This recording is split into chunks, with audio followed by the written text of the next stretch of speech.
Coucou tout le monde, j'espère que vous allez bien. Alors aujourd'hui je vous retrouve pour vous parler de la purification de l'eau. Si toi aussi tu te demandes de quoi est composée l'eau, s'il vaut mieux boire une eau du robinet ou une eau en bouteille, et pourquoi faut-il purifier son eau, tu es au bon endroit.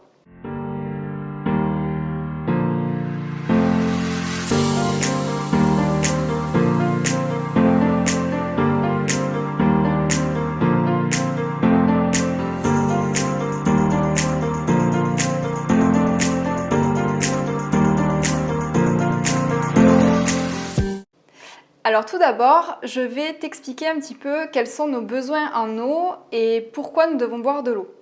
Alors tout d'abord, un adulte est composé entre 50 et 70% d'eau selon que ce soit un homme ou une femme. Ces 70% peuvent monter jusqu'à 99% si l'on écoute le professeur Marc-Henri, puisqu'il comptabilise à l'intérieur de ces 99% d'eau l'eau qu'il y a entre les cellules et qu'il se trouve aussi entre par exemple nos molécules d'ADN et nos molécules de protéines. Donc pour te dire que nous sommes vraiment constitués à majorité d'eau. Chaque jour, les adultes perdent en moyenne entre 1,5 et 3 litres d'eau. Alors effectivement, cela va varier en fonction de la température, de l'activité physique que vous allez faire, ensuite du métabolisme, puisqu'il va y avoir des personnes qui seront beaucoup plus hydratées déjà naturellement que d'autres, et d'autres vont devoir du coup boire plus pour hydrater leur corps. Et cela peut être aussi compensé par la bonne nutrition et les apports en aliments qui contiennent de l'eau. Puisque lorsque vous avez une bonne nutrition, normalement, une bonne partie de ces apports peut être faite du coup grâce à ces aliments. Alors attention juste à ne pas boire beaucoup d'eau d'un coup, par exemple de boire 1 litre le soir, puisque du coup votre balance électrolytique elle va être déséquilibrée. Votre corps ne pourra pas finalement retenir les minéraux qu'il contient et du coup vous allez les évacuer dans les urines. Donc finalement vous allez être en perte de minéraux à cause de l'eau que vous avez ingérée en masse. Par contre, donc si tu penses que tu ne bois pas assez d'eau, ce que tu peux faire c'est boire du coup des verres d'eau finalement tout au long de la journée. Et alors pour savoir si tu bois assez d'eau ou non, l'indice du coup qui est vraiment essentiel, c'est de regarder ses urines. Lorsque tu as des urines finalement qui sont jaune clair, c'est que tu bois suffisamment. Par contre, si tu as des urines qui sont plutôt jaune foncé, c'est que tu manques d'eau. Donc là, à ce moment-là, il faudra penser à se réhydrater. Et dans le cas où vous avez vraiment des urines qui sont transparentes, c'est sûrement que vous buvez trop d'eau. De plus, il ne faut pas attendre que tu aies soif pour boire, puisque lorsqu'en fait ton cerveau, l'hypothalamus plus exactement, t'envoie ce signal au corps, ça signifie que tu es déjà déshydraté. À ce moment-là, il faut vraiment penser à boire tout au long de la journée et ne pas attendre ces phases-là pour boire. Lorsque je parle d'hydratation et d'eau, je parle nécessairement d'eau pure. Puisque tout ce qui est par exemple boissons sucrées qu'il faut au maximum éviter, les boissons excitantes comme le thé et le café sont des boissons qui vous déshydratent. Donc par exemple lorsque vous buvez un café ou que vous buvez un thé, pensez finalement derrière à rajouter un verre d'eau. Cette boisson-là vous aura déshydraté juste avant. Donc ça vous permettra de maintenir l'équilibre. Et ensuite, pour ce qui est tisane, alors les tisanes, effectivement, ça hydrate, mais ça envoie finalement une autre information au cerveau qui n'est pas la même du coup que l'eau pure. Donc, ce que je conseillerais, c'est d'avoir au moins la moitié des apports en eau pure et après le reste, vous pouvez compléter avec des tisanes. Par exemple, moi, je dois boire environ 1 petit litre d'eau par jour, d'eau pure. Et ensuite, le reste, je le complète par des tisanes au long de la journée. Donc maintenant, je vais vous parler de l'eau du robinet. Alors l'eau du robinet, d'un point de vue sanitaire, c'est vrai qu'elle est nickel. Notre eau, on a une eau potable, on n'a pas à se plaindre finalement, puisque on a quand même de la chance. Dans tous les pays, tout le monde n'a pas l'eau potable. Donc sur ça, effectivement, elle est nickel, puisqu'elle est traitée par les UV par exemple, par les sels d'aluminium, par l'ozone ou par le chlore. Et en fait tout ça permet de déstructurer les polluants qui se trouvent dans l'eau de manière à la rendre potable. Mais du coup, d'un point de vue chimique, l'eau, on peut dire qu'elle est très polluée puisque finalement toutes ces molécules vont se retrouver dans notre eau. Donc cette eau du robinet, elle contient des toxiques et pour ces toxiques, il y a des normes qui sont établies. Le problème, c'est que ces normes, en fait, elles sont obsolètes depuis un certain temps puisque par exemple, pour vous donner un titre d'information, le chlore devait être à 0,1 mg et il est passé à 0,3 mg par rapport au plan Vigipirate qui a été mis en place par peur d'empoisonnement de la population. Donc on se retrouve avec des doses qui sont 3 fois supérieures à ce qui était prévu et qui sont totalement obsolètes à ce dont on parle aujourd'hui. Et du coup, ça va être pareil avec les agents de surface, l'arsenic, les hydrocarbures, le sélénium qui à haute dose finalement est toxique, le mercure, le plomb. Donc tout cet ensemble en fait de toxiques se retrouve dans l'eau du robinet. On n'en parle pas forcément, mais pourtant ça existe bien. Et d'ailleurs, en moyenne, entre 2500 et 3000 communes par an se retrouvent finalement au-dessus de ces normes et ont des dérogations pour que cela passe sans que les populations en soient informées. Et en fait, ces lieux où on retrouve finalement énormément du coup de doses supérieures aux normes, c'est souvent dans les régions où il y a de l'agriculture intensive. Par exemple en Bretagne, dans le bassin parisien aussi, on retrouve énormément du coup de molécules toxiques dans l'eau. Et donc tout ça, en fait, c'est quand même important de le savoir puisque du coup, l'eau, finalement, c'est ce qui va aider notre corps à être en bonne santé. Parce que je suis persuadée que si on a une alimentation saine à 100%, qu'on fait attention à ce qu'on achète et à ce qu'on mange, si on a une eau à côté qui n'est pas bonne pour nous, nous ne pouvons pas être en bonne santé. L'eau d'ailleurs, elle est vectrice d'information et elle a une mémoire. Donc l'eau que nous buvons impacte finalement l'eau de notre corps. Et ça, c'est très important à prendre en compte. D'ailleurs, je vous ferai une petite vidéo là-dessus sur les pouvoirs et les secrets de l'eau. Donc à long terme, finalement, cette eau du robinet, elle peut devenir un poison pour vous. Et c'est l'effet cocktail, finalement, qui va à petite dose devenir toxique pour votre corps. Ça va être l'air que vous respirez, les vêtements que vous portez, tout ce que vous utilisez chez vous, votre environnement. Tout ça, en fait, va être pris en compte par votre corps. Et à petite dose plus petite dose, toutes ces molécules toxiques vont devenir du poison pour votre corps. D'ailleurs, des études ont été faites en 2013, il me semble, si je ne dis pas de bêtises, par 60 millions de consommateurs sur les quantités qui pouvaient être retrouvées finalement dans l'eau, et notamment les quantités de pesticides, les quantités de résidus médicamenteux et les quantités de produits toxiques. Suite à cette étude, on a retrouvé dans l'eau de la trazine qui est un désherbant que l'on utilisait il y a un petit moment maintenant, puisque depuis 2001, elle est interdite. Et finalement, on la retrouve encore dans notre eau du robinet, puisqu'en fait, ces molécules toxiques ont été diffusées dans la terre par les eaux de pluie, et cela va durer encore des générations et des générations. Le chlore, bien sûr, est retrouvé en grande partie dans l'eau. Par contre, ce qui est intéressant à savoir, c'est que le chlore s'évapore. Donc comme il s'évapore, ce qui peut être bon à faire, du coup, c'est de verser votre eau du robinet dans une carafe avant de la boire, de la laisser reposer et de la boire par la suite. Il vous restera quelques molécules de chlore, mais par contre, ce sera quand même plus intéressant de la boire du coup de cette manière-là. Comme ça, vous aurez une bonne partie du chlore qui se sera évaporée. Ce qu'on retrouve aussi beaucoup, ce sont les perturbateurs endocriniens, puisqu'elles sont urinées en masse par les femmes qui prennent la pilule contraceptive. Alors ces perturbateurs endocriniens, ils perturbent notre système hormonal. Il peut y avoir des risques sur le fœtus lorsque vous êtes enceinte, des risques d'infertilité, et cela peut aussi affecter le système cérébral.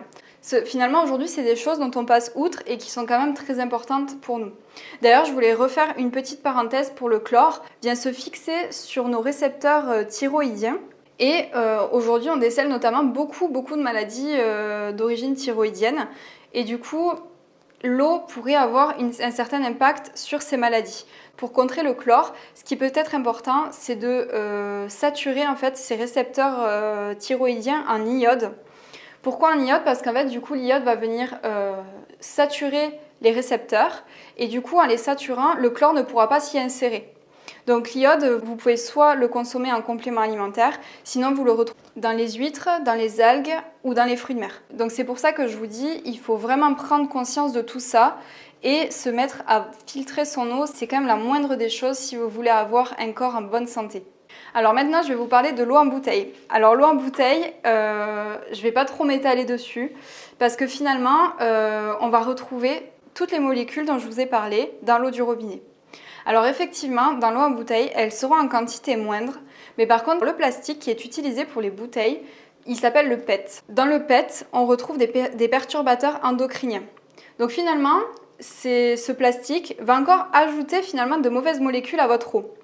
Et notamment lorsque ce plastique est placé au soleil. Donc lorsque vous voyez par exemple des grandes palettes d'eau qui sont stockées au soleil, ou alors si vous stockez par exemple vos bouteilles d'eau dans un garage où il fait chaud, ou alors dans une cave, du coup là en fait votre bouteille d'eau, toutes les molécules qu'il y a dans le plastique vont passer dans l'eau et du coup vous allez vous retrouver avec une eau qui sera encore plus polluée que ce qu'elle était à la base. Juste petite parenthèse par rapport à ça, le plastique interagit encore plus avec l'huile.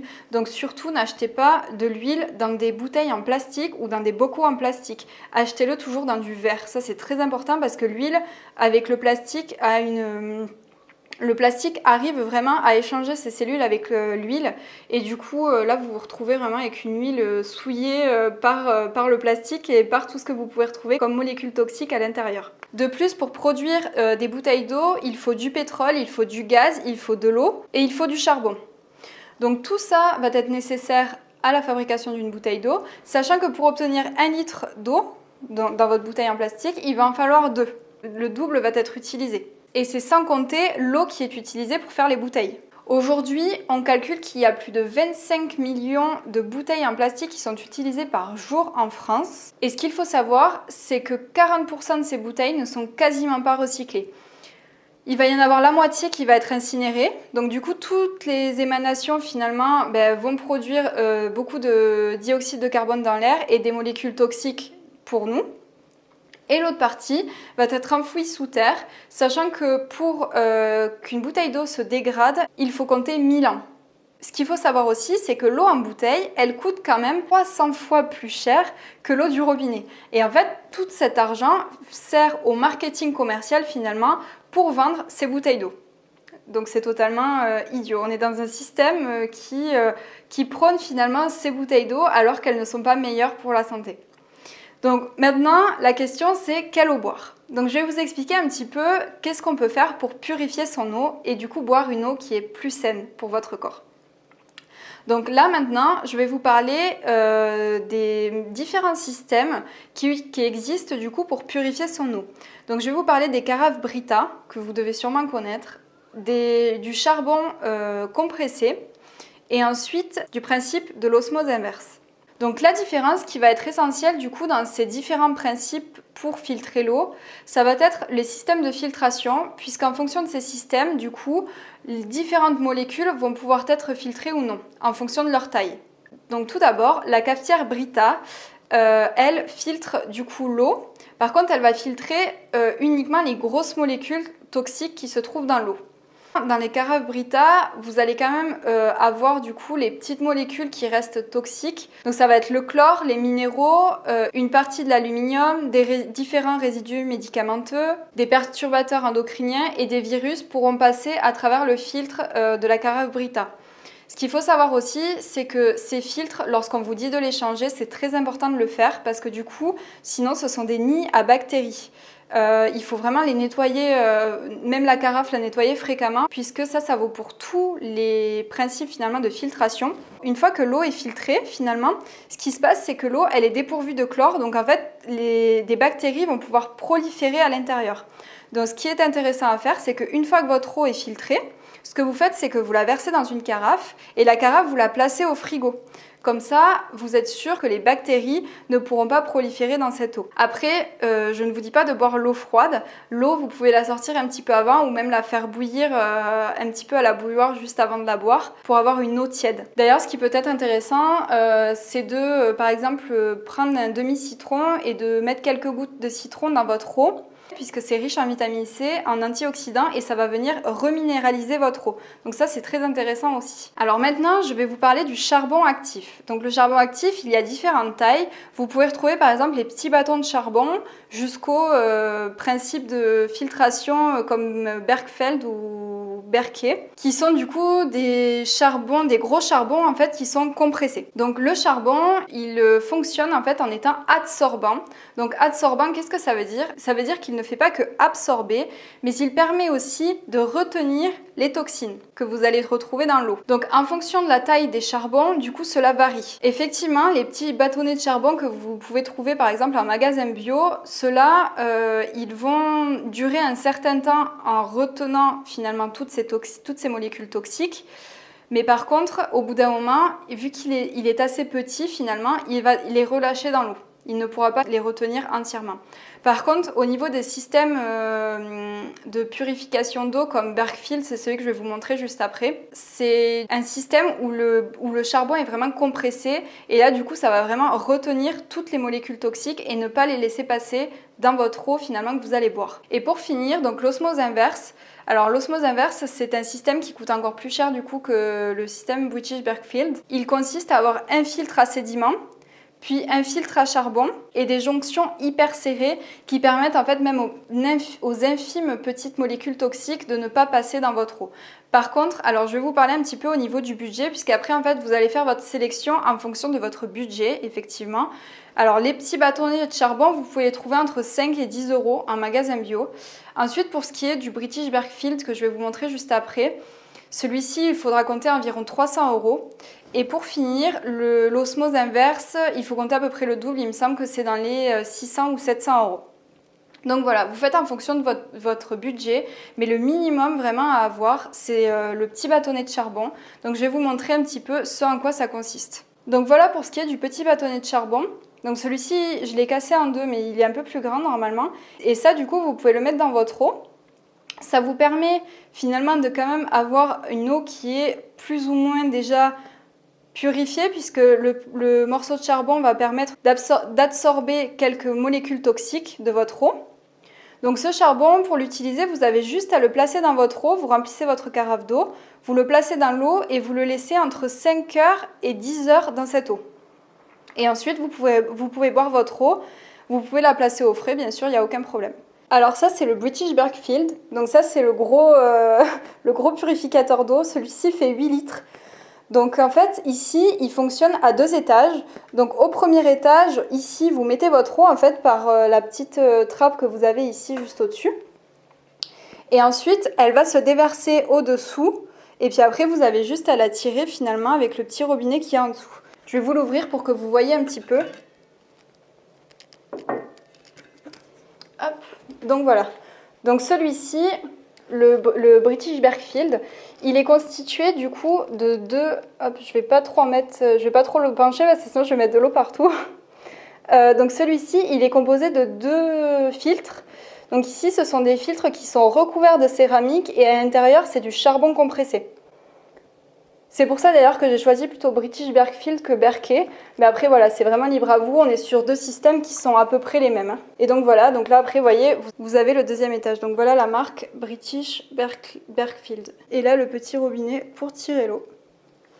Donc finalement, c'est une purification par gravité, puisque là, vous avez juste à mettre votre eau en haut et finalement, elle est purifiée juste en dessous.